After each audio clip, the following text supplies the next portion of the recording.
Hey there, welcome back to our channel. If your Redmi Note 8 is stuck on the Fastboot screen, don't worry, we've got you covered. In this video, we'll walk you through the steps to fix it. So let's get started. First, let's identify the problem. If your phone is showing the screen, it means it's in Fastboot mode. This can happen for several reasons, like pressing the wrong button combination or a failed software update. The first and simplest solution is to try restarting your phone. Press and hold the power button for about 10 to 15 seconds. In most cases, your phone should restart normally. If it does, great. If not, don't worry, we have other solutions. If a simple restart didn't work, try this. Press and hold both the power button and the volume down button together for about 10 to 15 seconds. Your phone should either reboot or return to the fast boot screen.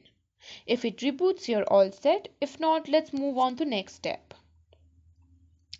If your phone is still stuck, we'll need to use the MI flash tool. Make sure you have a Windows PC or USB cable and the MI flash tool installed. You can download the MI flash tool from the official Xiaomi website. Once installed, open the tool. Connect your Redmi Note 8 to your PC using the USB cable. With your phone connected, your PC should recognize the device in fast boot mode.